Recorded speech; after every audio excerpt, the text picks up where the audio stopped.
Quel? Les vrais motifs de ce congrès, c'est pour formaliser. Ce n'est pas pour destituer Félix? Non, on va les destituer. Pourquoi? Pourquoi vous avez peur de la destitution? Un coup d'État? Non, il n'y a pas un coup institutionnel. Non, il n'y a pas un coup d'État. C'est juste la sortie médiatique des Non, c'est une sortie hasardeuse.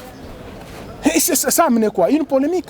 Et Gilbert Kakonde est interdit. Si j'étais député national, j'allais lui flanquer une motion de défiance. Il n'a pas qualité. Non, il a rappelé tout simplement.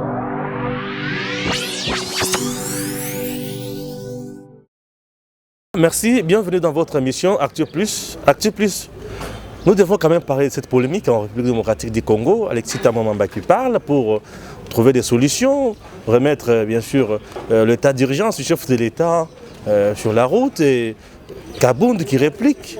Entre-temps, un congrès qui est convoqué, dont la date n'est pas encore connue, et aussi, d'un coup, c'est Gilbert Kakonde, le vice-premier ministre en charge de l'Intérieur, qui rappelle encore la mesure sur l'état d'urgence sanitaire et consort. Je reçois Pius et il va nous expliquer ces choses.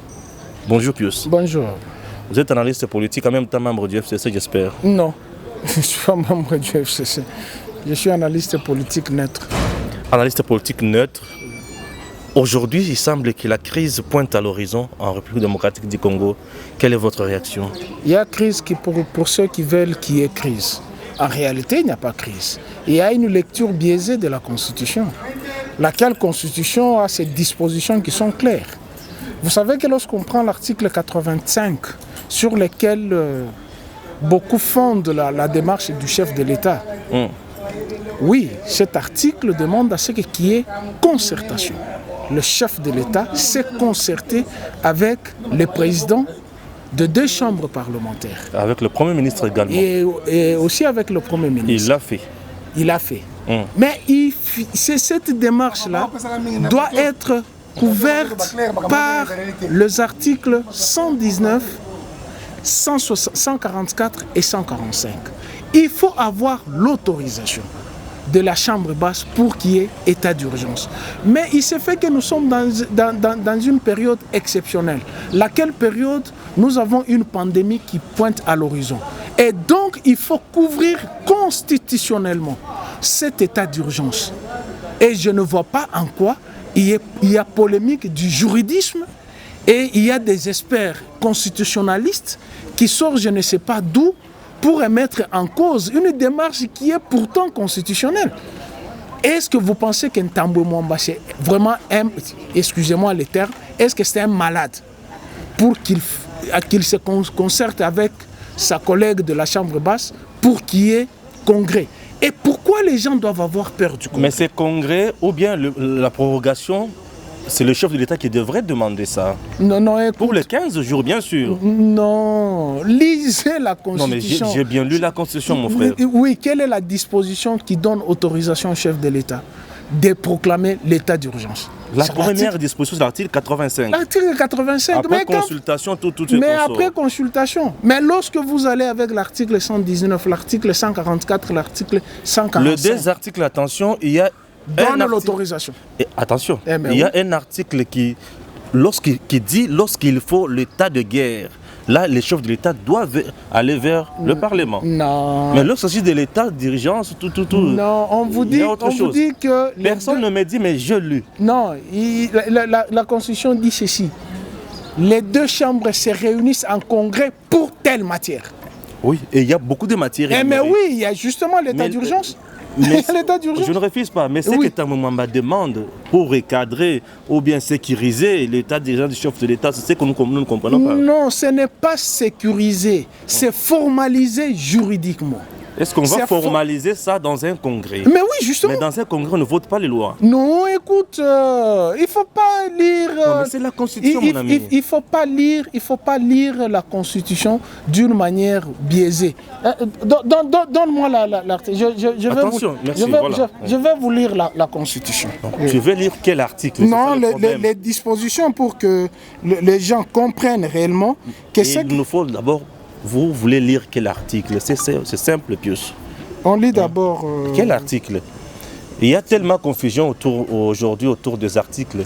chacun de nous interprète ça de sa façon. Non, il n'y a pas, peut-être. Il n'y a pas confusion, il y a complémentarité. Bref, il y a complémentarité. Oui. C'est une très bonne chose. Tiens. Le vrai motif de ces congrès, c'est lequel? Le vrai motif de ces congrès, c'est pour formaliser. Ce n'est pas pour destituer Félix? Non, on va les destituer. Pourquoi vous avez peur de la destitution? Un coup d'État. Non, il n'y a pas un coup institutionnel. Non, il n'y a pas un coup d'État. C'est justement ce que certains ont peur. Bon, il y aura destitution pour quelle raison? Qu'est-ce qu'il a fait? Qu'on pose la question. Il a fait quoi pour qu'il y ait destitution? Très bien. Non, il faut poser la question à ceux qui ont peur que le Congrès s'est réuni pour qu'il y ait destitution. On va les destituer pour avoir fait quoi? Très bien. Mais non, il faut être sérieux. Or, la matière pour laquelle le Congrès est appelé, c'est juste formaliser l'état d'urgence. Il y a une lecture biaisée de la Constitution.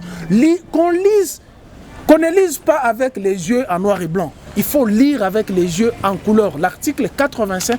D'ailleurs, en réalité, qui donne l'autorisation qui est état d'urgence?